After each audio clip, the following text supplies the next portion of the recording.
युद्ध लड़ने की एक टेक्निक कुंग फू, जिसमें महारत हासिल करने वालों को कहा जाता है शाओलिन मॉन्क। एक ऐसा इंसान जिसके अंदर इतनी ताकत होती है कि अगर दुनिया का सबसे ताकतवर शख्स भी उसके प्राइवेट पार्ट पर लात मार दे तो भी उसे कोई फर्क नहीं पड़ता। एक ऐसा जीता जागता इंसान जो 1000 लोगों के बराबर ताकत रखता है, जिसे दुनिया की कोई भी ताकत हराने में नाकामयाब रहती है। एक ऐसा इंसान जिसका शरीर भले ही इंसान जैसा दिखता हो, लेकिन वो बिल्कुल किसी पत्थर के जैसे होता है। और आज के इस वीडियो में हम आपको दुनिया के इसी सबसे खतरनाक योद्धा के बारे में बताएंगे कि कैसे भारत के एक शख्स ने पूरी दुनिया में कुंग फू और मार्शल आर्ट जैसी टेक्निक को फैलाया। लेकिन अफसोस कि आज भारत के ही लोग ये सोचते हैं कि कुंग फू टेक्निक चीन और जापान जैसे देशों ने विकसित की है। और हम ये भी बताएंगे कि शाओलिन मॉन्क कितने खतरनाक ट्रेनिंग से जूझने के बाद दुनिया का सबसे शक्तिशाली योद्धा बनकर तैयार होता है। आज का ये वीडियो आपके लिए बहुत ही इंफॉर्मेटिव होने वाला है, वीडियो को अंत तक देखना जरूर। दोस्तों, सबसे पहले आपको ये जानने की जरूरत है कि कराटे हो, मार्शल आर्ट हो, कुंग फू हो या फिर इस तरह की कोई भी टेक्निक, ये शुरू कहाँ से हुआ था। दोस्तों, आपको बता दे, भारत ने कभी भी उन लोगों के इतिहास को नहीं संभाला जो वास्तव में भारत के लिए किसी हीरो से कम नहीं थे। उन्हें गुमनाम हीरो में से एक थे बोधिधर्मन, जिसने पूरी दुनिया को कुंग फू और मार्शल आर्ट जैसी टेक्निक सिखाई और बताया कि शाओलिन मॉन्क कैसे तैयार होता है। एक ऐसा शख्स जो कि भारत में ही नहीं बल्कि पूरी दुनिया में अपना नाम कमाया। लेकिन अफसोस कि भारत के ही लोग उसे भूल गए।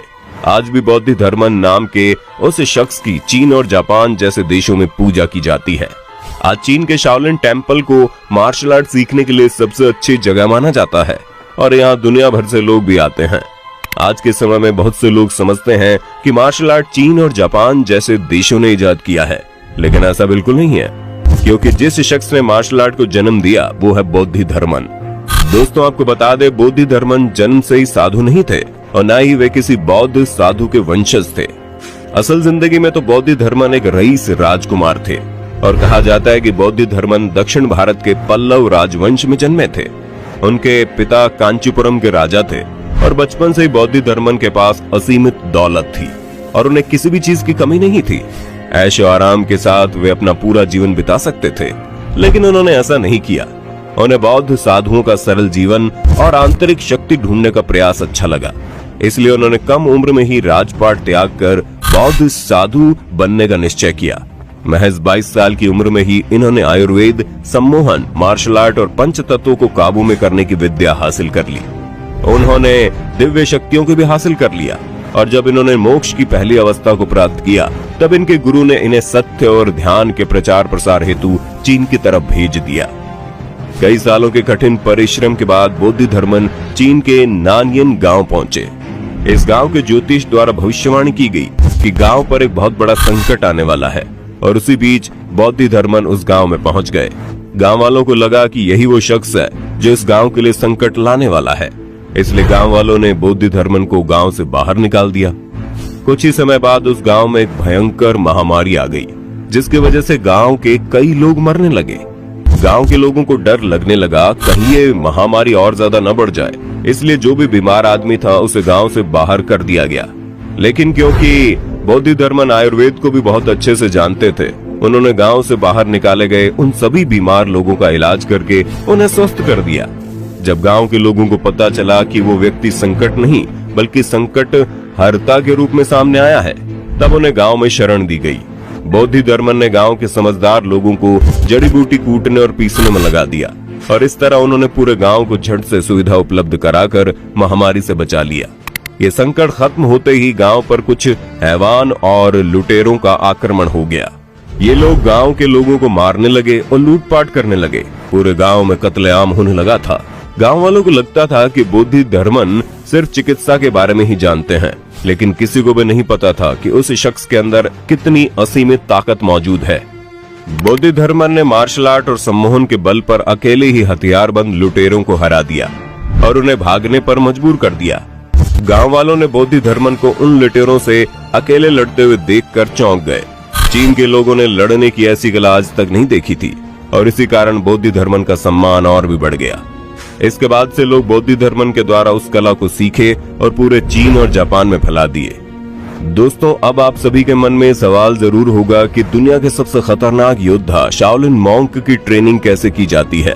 आखिर कैसे तैयार होता है दुनिया का सबसे शातिर और खतरनाक योद्धा। दोस्तों आपको जानकर हैरानी होगी कि शाओलिन मॉन्क को महज 3 या 4 साल की उम्र से ही ट्रेनिंग देनी शुरू कर दी जाती है। इतनी छोटी सी उम्र में उन बच्चों को दुख, दर्द, पीड़ा, हर एक चीज का अनुभव कराया जाता है ताकि वे बड़े होकर इन चीजों का सामना बड़ी ही आसानी से कर सके। बचपन से ही इनके शरीर को बेहद लचीला बना दिया जाता है, जैसे कि टांगों को अपने सर तक लाना, पेड़ों पर इनके शरीर को पूरी तरह से मोड़ दिया जाता है, दोनों पैरों को पीछे से मोड़कर पेड़ पर लटका दिया जाता है। आप अंदाजा लगा सकते हैं कि इस पोजीशन में आने के बाद शरीर में कितना ज्यादा दर्द महसूस होता होगा, लेकिन उसके बावजूद भी इस हालत में ही बच्चों को कई मिनट तक लटके रहना पड़ता है। दोस्तों शाओलिन मॉन्क एक ऐसा शख्स होता है जिसके शरीर का कोई भी अंग ऐसा नहीं होता जिसके अंदर असीमित ताकत न मौजूद हो। यही वजह है कि एक शाओलिन मॉन्क अपने प्राइवेट पार्ट तक को नहीं छोड़ते। आपको जानकर हैरानी होगी कि शाओलिन मॉन्क अपने प्राइवेट पार्ट को भी इतना मजबूत बना लेते हैं कि अगर उनके प्राइवेट पार्ट पर भी बड़े से बड़े ठोस पत्थर या मजबूत से मजबूत लाठी मारी जाए तो उनके प्राइवेट पार्ट पर थोड़ा सा भी असर नहीं होता। मॉन्क अपने प्राइवेट पार्ट को मजबूत करने के लिए शुरू में ही अपने प्राइवेट पार्ट पर हल्की हल्की चोट करना शुरू कर देते हैं, फिर उसके बाद ज्यादा जोर से प्राइवेट पार्ट पर मारने का अभ्यास करते हैं। जब उन्हें लगता है कि उनका प्राइवेट पार्ट मजबूत हो चुका है तो उसके बाद मॉन्क अपने प्राइवेट पार्ट को और ज्यादा पत्थर जैसा बनाने के लिए लकड़ी के एक बड़े लट्ठर को अपने प्राइवेट पार्ट से टकरा देते हैं।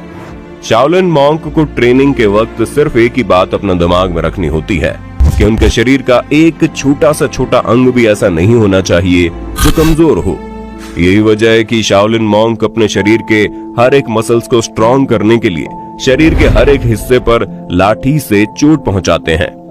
उनके शरीर पर लाठी से इतनी अधिक चोट पहुंचाई जाती है कि उनको दर्द महसूस होना ही बंद हो जाता है। आपको जानकर हैरानी होगी कि शाओलिन मॉन्क अपनी उंगली जैसे नाजुक अंगों को भी इतना मजबूत बना लेते हैं कि वो अपनी उंगली की मदद से मजबूत पेड़ की शाखाओं में भी छेद कर सकते हैं। अगर कोई व्यक्ति शाओलिन मॉन्क के गले के ऊपर भी अगर किसी डंडे से प्रहार कर दे तो उन्हें कोई भी असर नहीं होता। दोस्तों एक शाओलिन मॉन्क को जो सबसे जरूरी चीज सिखाई जाती है वो होता है ध्यान करने की क्षमता। ये तो आपने भी महसूस किया होगा कि जब भी आपके सामने कोई कठिन समय आता है तो आपका दिमाग काम करना बंद कर देता है, आप अपने दिमाग को शांत नहीं कर पाते हैं। और अगर कोई इंसान अपने दिमाग को काबू में न कर पाए तो उस इंसान के अंदर चाहे कितनी भी ताकत क्यों न हो वो शख्स कभी जीत नहीं सकता। एक शाओलिन मॉन्क अपने दिमाग को काबू में रखने के लिए तरह तरह के ध्यान करने के तरीकों को अपनाते हैं ताकि वे मुश्किल से मुश्किल समय में भी खुद को शांत रख पाएं, चाहे जितना भी दर्द क्यों ना हो वो अपने दिमाग को काबू में रख सकें। खैर ये तो बात हो गई एक शाओलिन मॉन्क के शरीर की अंदरूनी ताकत की, लेकिन ये तो आप सभी जानते हैं कि आज के वक्त में लड़ाई शरीर की ताकत से ज्यादा हथियारों की ताकत से लड़ी जाती है। यही वजह है कि अंत में शाओलिन मॉन्क को हथियारों की ट्रेनिंग भी दी जाती है। हालांकि उनके हथियार बंदूक, गोली बारूद जैसी चीजें नहीं होती, लेकिन शाओलिन मॉन्क जिन हथियारों का इस्तेमाल करते हैं वो उन्हीं हथियारों की मदद से सैकड़ों बंदूकधारी लोगों का भी सामना कर सकते हैं। और इस तरह से बनता है एक ऐसा योद्धा जिसे दुनिया का कोई भी शख्स हरा नहीं पाता। दुनिया का सबसे बड़ा बॉडी बिल्डर हो या फिर दुनिया का सबसे बड़ा मुक्केबाज या फिर कोई ऐसा शख्स जो अपने आप को शक्तिशाली समझता हो, वो एक शाओलिन मॉन्क का सामना कभी नहीं कर सकता। तो दोस्तों आपने देखा भारत से निकली हुई एक टेक्निक जिससे भारत का एक महान शख्स बोधिधर्मन ने दुनिया भर के लोगों को सिखाया, लेकिन कैसे आज हमारे भारत के ही लोग उस महान शख्स को भूलकर यह सोचते हैं कि कुंग-फू और मार्शल आर्ट जैसी चीजें चीन और जापान के अंदर इजाद हुई हैं। दोस्तों ये जानकारी आपको कैसे लगी? अगर आप मार्शल आर्ट के जनक बोधिधर्मन के बारे में और भी डिटेल में जानना चाहते हैं तो हमें कमेंट करके बताना। हम अपने अगले वीडियो इसी टॉपिक पर और डिटेल में लेकर आएंगे। वीडियो अच्छी लगे तो लाइक कीजिए, हमारे चैनल को सब्सक्राइब करके अब बेल आइकन को ऑन करना बिल्कुल मत भूलना।